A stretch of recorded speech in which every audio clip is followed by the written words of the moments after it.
because under the HIPAA laws, they can't release your medical information.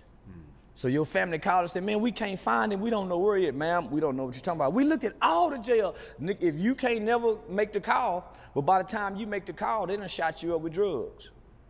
You don't see a judge, so no one is saying, hey, and you can go get on the phone and call somebody. You don't have to ask to use the phone.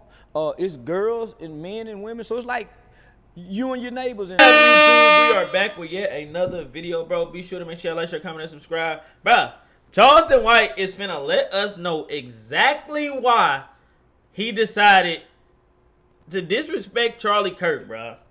So, with that being said, man, be sure to make sure you like, share, comment, and subscribe. And we finna see what's cracking, man. We finna see what's to it.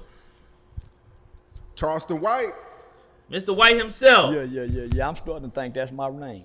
We're back, man. For the first time, I really been worried about you, man. Oh, you have? Since the Charlie Kirkland situation. Oh, you worried about me and Charlie Kirk? Well,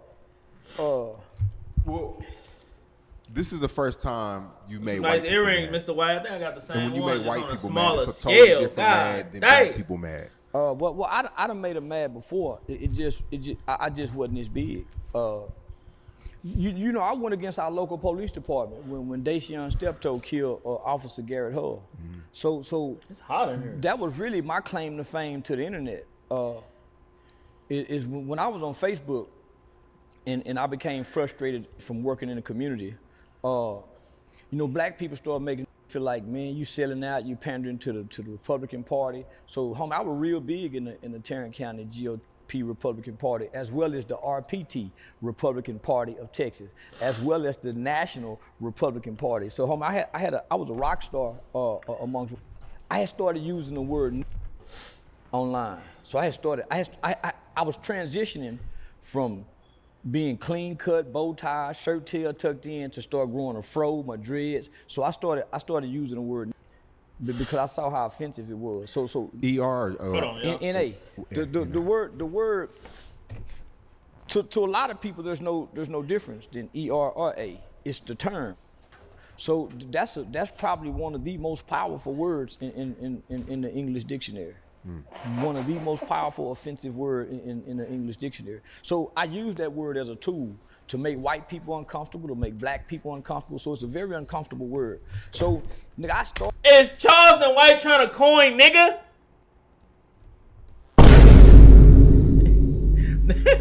Bro, you trying to coin the word, nigga? Anyway. Started out squabbling with white people because this before the Black Lives Matter movement just really took off.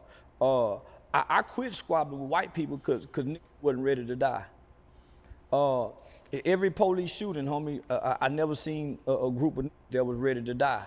I noticed that we don't have no crash outs. The little white kid that killed Charlie Kirk, he a YN, but he a white YN. That's they crash out. The 19-year-old Dylan Roof, they got crash. Did he just call Tyler Robinson a YN?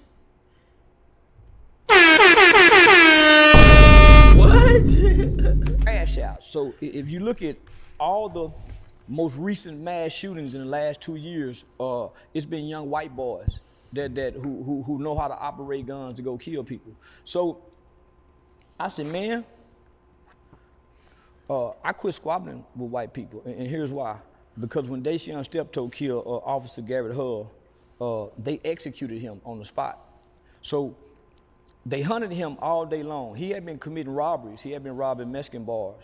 And I was partnering with Fort Worth Police Department at the time with this new federal national initiative that they had that was called a 21st Century Community Policing. So they were doing a national initiative with this term called procedural justice, and procedural justice was supposed to make cops more empathetic, more sensitive to the struggles in the See, history that's what of I black like people about in our Charleston relationship. White. Like he do Obviously, the this is ignorant something shit, but the officers man had is to not push back. ignorant at And all. when the He's black very community didn't well want to get involved in spoken. it. So He has they a used me to deep be a spearhead. vocabulary. So I bought into it. I believed in it. extensive So during this vocabulary. time, Dacian Steptoe kills Officer Garrett Hull.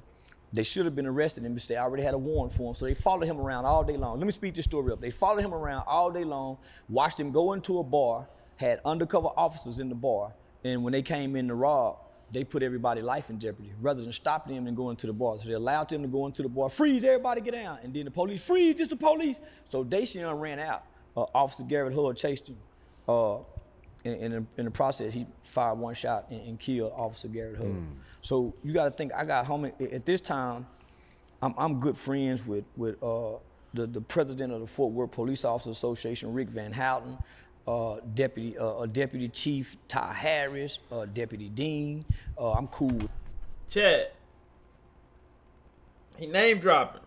Chief Joel Fitzgerald. So I'm having regular meetings with these top ranking brass. So when this happened, I couldn't believe that the police would execute him and not bring him to justice. They killed him on the spot. So they didn't put him in handcuffs. They shot him in the foot. He had literature marks where they choked him. He was a little skinny nigga like me. They broke his arm in two, and they shot him in the chest because Officer Garrett Hull was their sergeant. He was the leader of the SWAT team, and they called him Rambo. He had spent 3 tours in Iraq, so he was a bad in law enforcement world. So for Dacian to kill him, that was a blow to the SWAT team. So yeah, they killed Dacian. So I get a call from Dacian's stepdad, who's a good friend of mine, a guy by the name of Supreme.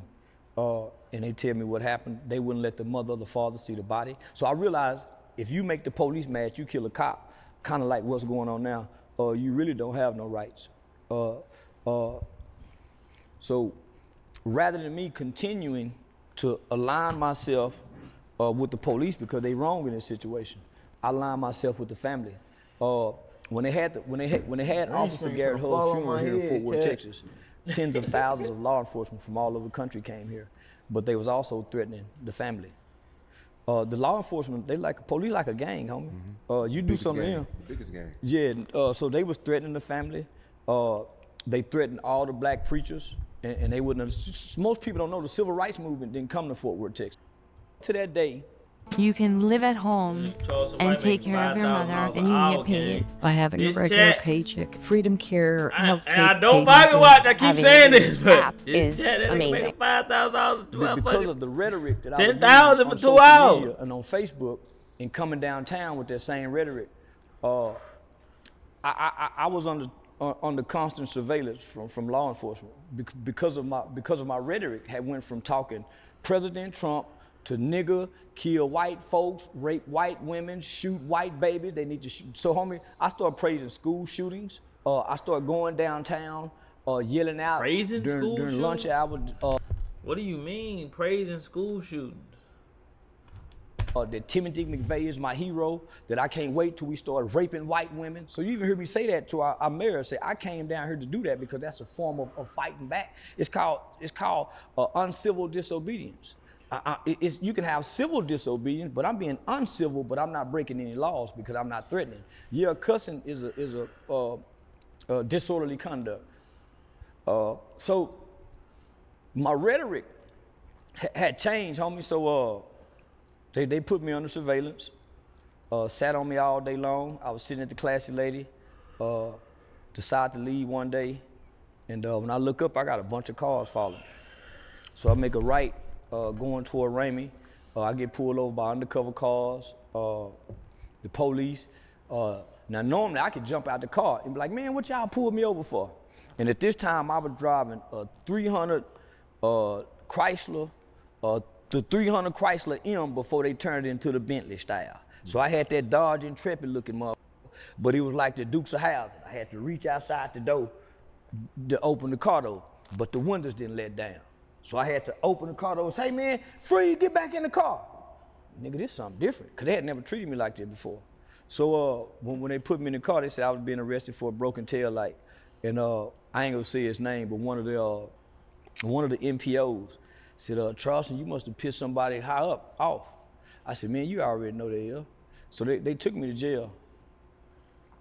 And I called Lisa Pamplin, who's a very well-known attorney in the city.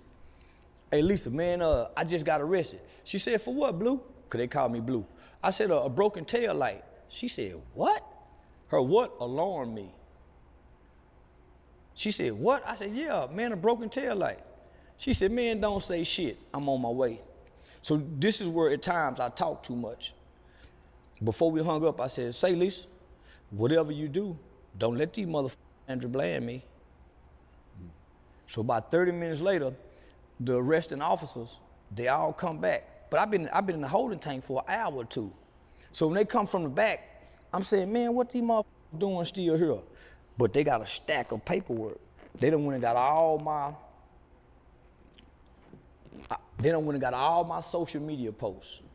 Dang. Where nigga, we keep bragging about killing white men, kill police officers. They went and got all them social media posts. And they came to the door and said, come on, Charleston, let's go. I said, go where? The exact words, we transferred you to the mental asylum. And he had a smirk on his face. I said, man, you know I'm an arrogant nigga. Yeah, I'm a very egotistical nigga. So I walked out that motherfucker, man, y'all finna lose y'all motherfucking job. Y'all done fucked up. But before he transferred, before he said I was being transferred, he said I was being transferred under a Senate bill. And at Charleston the time, White Sandra Bland had just transferred died. So to a mental asylum? They got a Sandra Bland Act. And it was called SB Senate Bill something, but I had never heard it before. So the Sandra Bland Act in the state of Texas, because she had a smart mouth, and they took her to jail, and she hung herself, as they say. So now the Sandra Bland Act gives the police power. I'm trying to let the video ride, chat, and see if I get copyrighted still. Now, if I get copyrighted, I don't want to hear y'all talk about. Don't pause the video. Don't. The hospital, you can be kept forever. You don't have no due process. So that's why our government is pushing mental health. That's why if the police come and you got a smart enough mouth, that's how they make you disappear. So they knew that, right? But none of us know about the Sandra Bland Act because it had just got passed. So black people was clapping for this act. So if they would have took Sandra Bland to a hospital, we would have never heard of her again because it's called a civil commitment. They started practicing and doing this with child. Have you ever wanted to see your home from space? With this free satellite Earth Maps tool, you can zoom right down to your exact address. See, they start using unjust laws on people who they think is deemed less than worthy of themselves, right? Black people. So they try this out on us first. So they started using civil commitments on child molesters. That's sure hard. Who they think would get out and probably do it again. So they would be sentenced to 15 years. When it's time for them to come home in 15 years, they would send them to a civil court. And the court would say, man, we think you go again. You can't never be free. So they put you into a civil commitment. They can do that to the average human, but we don't know that, the average American. So our due process rights are taken. So I go to jail. From jail, you can look me up. Okay, we see he in jail. From jail to the mental hospital, you disappear. Because under the HIPAA laws, they can't release your medical information. So your family called and said, man, we can't find him. We don't know where he is. Ma'am, we don't know what you're talking about. We looked at all the jail. If you can't never make the call, but by the time you make the call, they done shot you up with drugs. You don't see a judge. So no one is saying, hey, and you can go get on the phone and call somebody. You don't have to ask to use the phone. It's girls and men and women. So it's like you and your neighbors in there. So when Lisa say don't say nothing, I don't say nothing. So under the Sandra Bland Act, I was transferred to a mental asylum for making threats against the police. And I was ready to go to war. But where I at home, I had been going to the gun range all that week. And I was going live showing how I've been practicing on my long range distance shooting. Yeah, but I'm just bullshitting, you know. And so when I get pulled over, I got over 300 rounds of ammunition. I got all kind of black liberation gun manuals. I got a whole bunch of shit. I'm looking. Charleston White up like he was a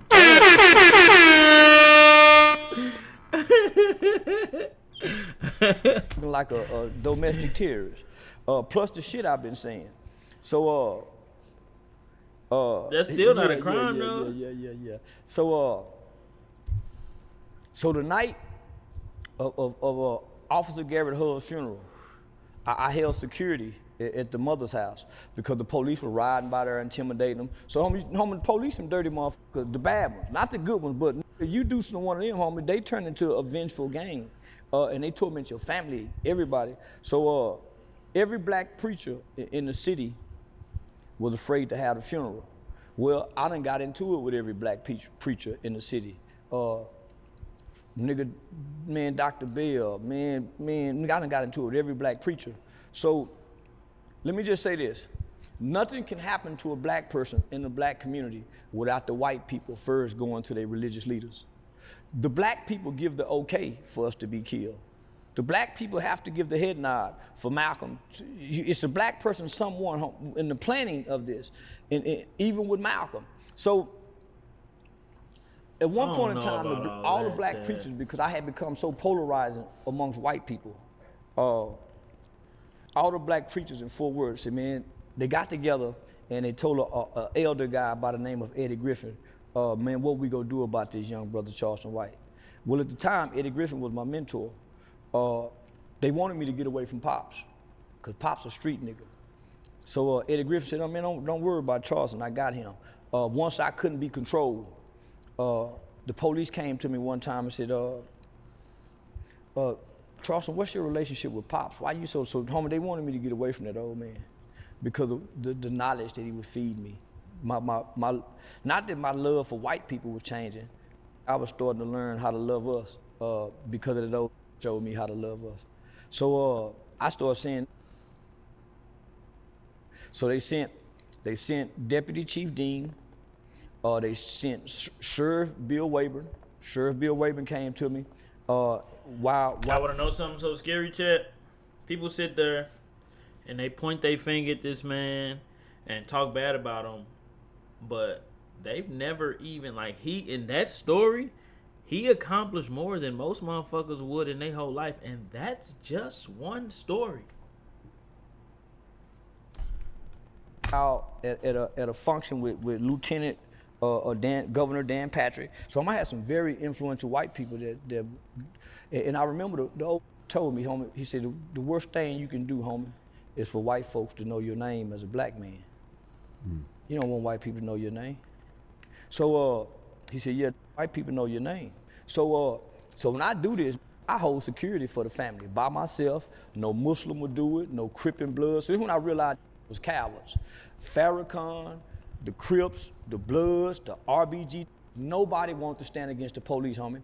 So I bagged my little old car up in the driveway with my guns. I smoked weed all night long. It was an RBG there drinking with no gun, playing like he tough. I held security so this family can get some rest, this mother. And that's when I disappeared after that. So I done stood 10 toes down. Wait, you never explained how you got out the mental hospital. I'm finna tell you. So I stood 10 toes down with white people. So first nurse that I seen, she was a black African lady. And she knew I wasn't homicidal. She knew I wasn't suicidal. She just online showing his ass. But nigga, this is done by your government. This is higher up saying, do this. So she says, yeah, let me call your mother, make sure you don't harm yourself. So she recommended I go home. The black doctor, because they don't have a white boy do it. So the black doctor said, no, I think you may try to hurt a politician. Well, why ain't I charged? Why ain't I charged then? Because y'all like to give a nigga criminal record. Well, the mental health strips me of my guns. Yeah. The mental health strips me of my gun, right? If they can get the mental health tag on me. But they can't mental health me. I have no history. So they keep me. They transfer me to JPS. I never see a real doctor. This one I knew this shit is a game. For one, I got Medicare, Medicaid. If I didn't have Medicare, Medicaid, they wouldn't have done that. Because who's gonna foot the bill? You see what I'm saying? Number two, they want to abruptly snatch me off the streets to see what kind of drugs is in a nigga system. Cause that's one of the first things they do is take you. Right. Okay, so you took a blood test. You're not going past intake if you don't take a blood test. You'll never get out if you don't do that. So So in the process of intake, I'm looking at niggas as employees. The niggas who work there are saying, say, homie, what's up? Nigga, I don't supposed to be here because everybody know me in this city. And everybody looking like, man, they fucking over you, nigga. But they can't say it because they got to keep their job. So I go act like I'm on the phone, say, man, nigga, how you get out of here? Shit, nigga, you got to take the medicine. Take what medicine? Nigga, ain't nobody told me I got to take no motherfucking medicine. Shit, the doctor. What doctor? Man, I ain't seen no doctor. Why? Medication.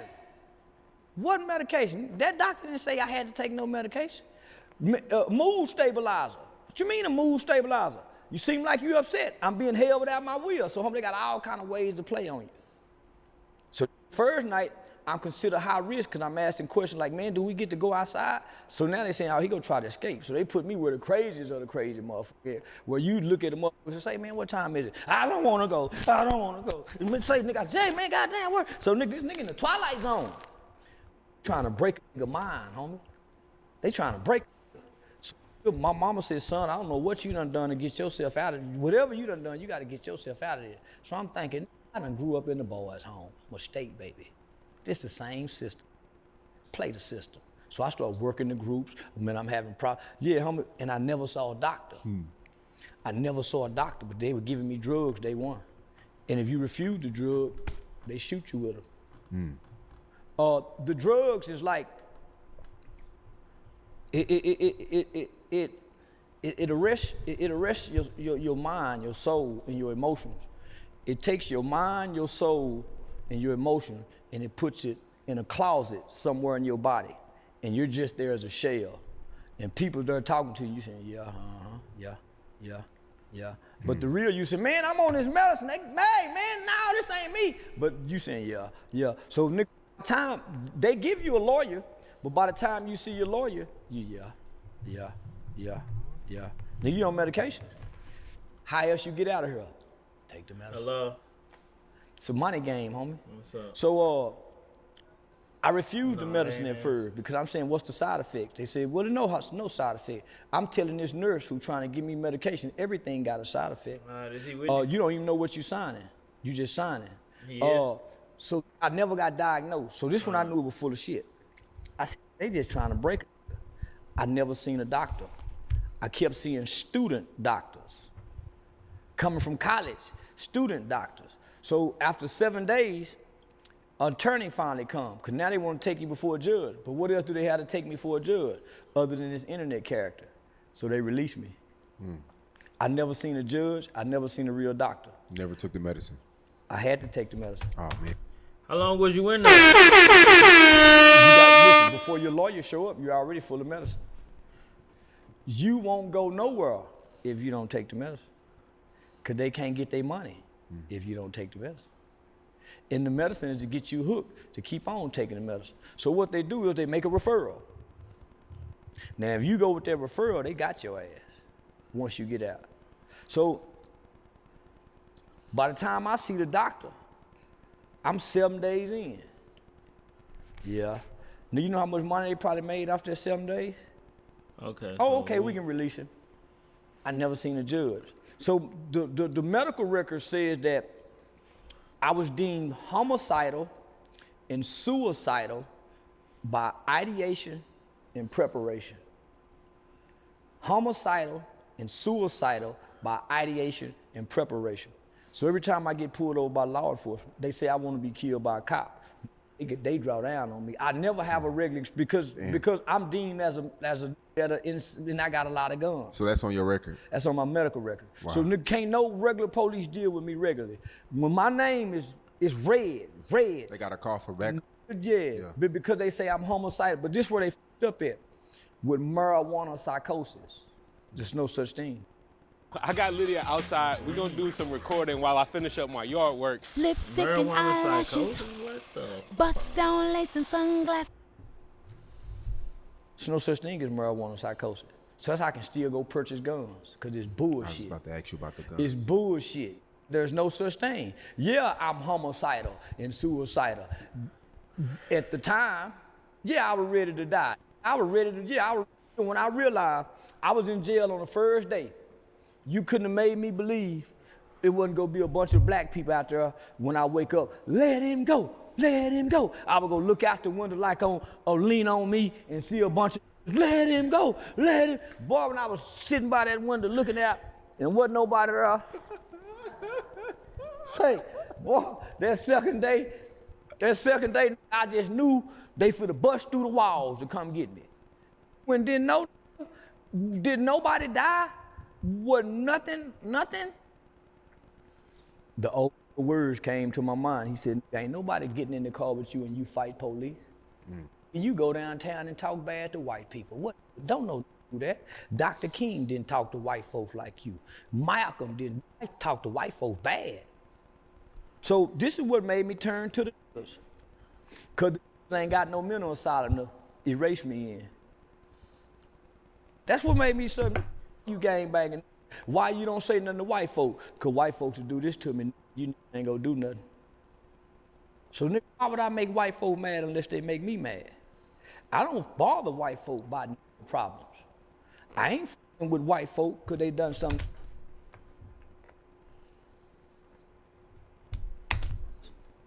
I'm f***ing with white folk because I f*** with everybody.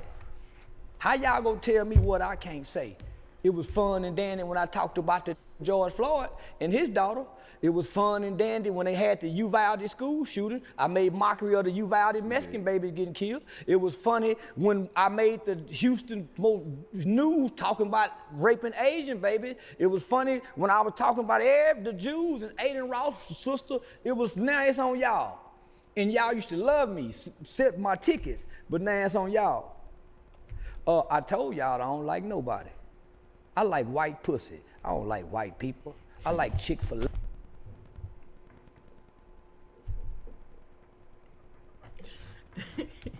I like the Constitution. White folks just happen to be in the way of that.